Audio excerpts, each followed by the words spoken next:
Hey, sports bettors, we have more great information for you. We're going to preview 5 championship games coming up this Saturday, December 4th. Kenny White joins me now. We're going to start off with the Big 12 championship, Baylor at Oklahoma State. Oklahoma State, big win over Oklahoma to get here. They opened up -5 and 46.5, and it's held steady there since the opening line. Any thoughts on this game? Yeah, give props to the Circa. We use their opening and closing lines because they open up first. They've been doing it all year and very little line movement, a great opener. I think that the side is just about right. I made the game 4.5. Not a lot of value between 4.5 and 5.5 either way. But the total I did make 40.5, and I see some positive value there going under the 46.5. Was 47 at a couple spots. You search around, you still may be able to find that. Extra half point will always help out. Hear so many people complain, I lost by the hook. Well, just find a better number. Find a number that's a half point better, and maybe you won't say that as often as you normally do. Mike Gundy's Oklahoma State Cowboys have been great all year long on the defensive side, allowing just 16.4 points per game. They rank in the top 5 in defense. Their quarterback, Spencer Sanders, he has struggled down the stretch, actually struggled consistently from the beginning of the year till now. Yards per pass, September, 8.2. October, 7.6. November, 7.1. He also struggles away from home. 8.3 yards a pass at Stillwater, 6.6 on the road. So this is a road game. You also got to try to figure out injury information for Baylor. Jerry Bohannon, their starting quarterback. He's a dual threat. He missed the last game of the year versus Texas Tech. He is questionable for this game with a hamstring strain, they're saying, but so many teams in this day and age are covering up their injury information because they don't want to make it easy to prepare. They're making Oklahoma State prepare for 2 quarterbacks in this football game. Bohannon missed last game. That was a must-win for Baylor. So it may be more than a strain. If it was a hamstring pull and he pulled his hamstring, that's a 4 to 6 week injury. I don't think we'll see Bohannon in this game. So better chance that he doesn't play than he does in and if he does play, the total's not going up. So get it now, get it as soon as you can. You might be watching this video on Saturday and the total may have already gone down, but my low point would be 45. I wouldn't go any lower than that. But if you see a 45 on Saturday, you can still go under that. All right, let's move on to the Sun Belt Championship. Louisiana Lafayette hosting Appalachian State. App open -3 and 53.5, and it is currently there at the Circa. I do see some 2.5s around, though. Yeah, there are 2.5s popping up, and I'm not surprised at that. I'm more surprised the opening line. App State opened 3. They lost the first time around 41-13 to Lafayette this year. They lost last year 24-21 at home. So they do have revenge in this game, double revenge, basically. But Lafayette's a really good team, and so is App State. But I think Lafayette's a better football team, and playing at home helps them. Now, their head coach, Billy Napier, took the job at Florida. He'll be the Florida Gators head coach. But he said it before he signed with Florida. This is non-negotiable. I'm coaching the bowl game for Louisiana Lafayette Ragin' Cajuns. We've never won a conference championship. We won a conference championship. I'm staying for that game and coaching that game. Hey, good for him. I think the players will play for him. They've had a great year. They're not just playing for him. They're playing for themselves. So at home, outstanding season.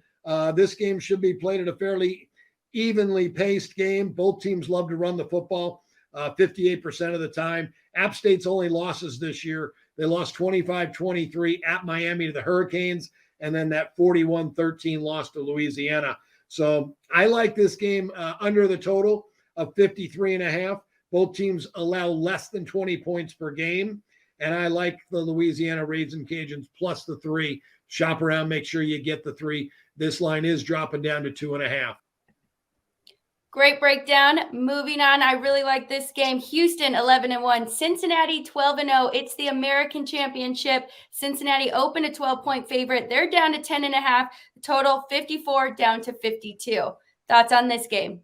Haven't heard many whispers about Luke Fickell, but I'm guaranteeing you Notre Dame's been on the phone since Chip Kelly or Brian Kelly signed with the LSU. So I know Luke Fickell's going to be his name's going to be thrown around for a lot of big coaching jobs. But Cincinnati 1 win away from the college football championship. That would be amazing for this team and for the conference. So you never know who's gonna get the calls. If I'm the conference, I want Cincinnati to win. I'm not saying there's any conspiracy theory, but you always got to feel that way. This number has come down because it is a pressure-packed situation. And you hate to lay points, especially against a good team. It's always a good way to bet a good team getting points. That's Houston. But in this circumstance, at home, Luke Fickell has been tremendous. His teams are 22-14 ATS the last 3 years, but better at home, 16-9 in his last 25. He's 46-3 straight up. 43-6 straight up last 49 games. They are 21-12 to the under the last 3 years. Their defense, one of the best in the country. Houston's solid as well. Dana Holgorsen, always been a guy that likes to run the football, play defense, and dominate in the trenches. You're not going to be able to dominate in the trenches in this game. Cincinnati's too big, too strong. They're the better football team. I like the Bearcats here. The number has come down from 12 to 10.5. There is a 10 out at Westgate right now at the time of this video. That's positive EV for me when the market's at 10.5. I think it could go down lower, though. So I'm going to hold off, actually. The money is starting to come in on Houston. I'll wait and see where this number drops to and try to get it at its lowest point and lay Cincinnati here in this one. The total I liked under, but it's moved from 54.5 down to 52. I got to pass at 52. I'll be rooting for Cincinnati. I'd love to see them in the college football championship. Moving on to the SEC championship, Georgia and Alabama. Neutral site, Georgia opened as a 4-point favorite, up to 6.5, total 51.5, down to 50. Yeah, that -4 was up there before last week's games. I was telling people this game's coming out 6.5 or 7. Georgia is that good. And after last week's results and Alabama struggling with Auburn barely getting here, the number had to be adjusted, or it was actually even bet up some. But I think right now it's probably the right number. I could see this getting to 7, though. My number was 8.5 on the game. Great game between two really good teams, two great programs. The problem is for Alabama, they're not the Alabama we know and have seen in the national championship picture winning those trophies.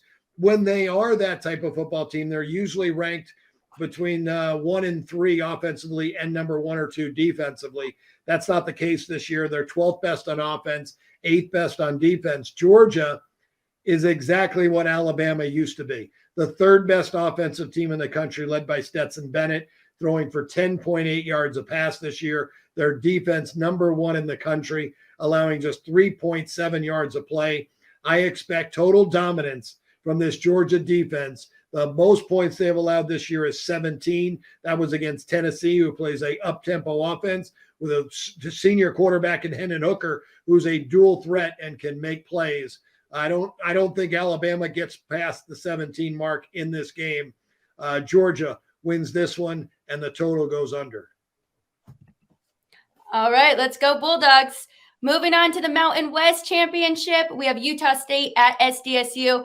Now, this isn't SDSU's home field, but you said it's pretty much home field advantage. They are -5, moved up to -5.5, total 51.5, down to 50.5. Yeah, their stadium is being renovated. Last year, that renovation started and has gone over to this year. So they've been playing their home games in Carson, California. The fans have traveled fairly decent last year and this year. Actually, last year, no fans. They traveled decent this year, the beginning. But for a championship game, I think you're going to get a great crowd by the Aztecs. Love the way they're playing. Brady Hoke does a very good job there. Remember Hoke from Michigan as a defensive guy that has held, status quo at San Diego State. They've always been known for their defense. Rocky Long brought his 3-3-5 defense there, and it's still there to this day, and they are amazing on defense, allowing just 17.3 points per game. They showed that defense. They flexed their muscles last week versus Boise, where Boise took the lead early second quarter, 13-3, and from that point on, it was all San Diego State. They shut Boise State out, but I think the biggest change in that game was Jordan Brookshire came in at quarterback. He was their starting quarterback at the beginning of the year. Injury cost him his starting job, but he is back now. He went 11 for 15, 192 yards and a touchdown. He ran for 46 yards on 9 attempts and a touchdown. And the entire team gained energy from Jordan Brookshire stepping into the lineup and moving that offense up and down the field. I think the same happens here in this game. Utah State is a great story. Blake Anderson, first-year head coach there, came from Arkansas State, where he'd taken Arkansas State to 6 bowl games in 7 years. Outstanding run there. Is going to get another bowl game under his belt with Utah State this year, besides the conference championship game, which no one expected Utah State to beat Boise out, but they did. I like San Diego State in this game, minus the 5.5 over Utah State. Thank you so much. Fantastic breakdown of our championship games on Saturday. Thanks so much for watching. Best of luck, everyone, this weekend.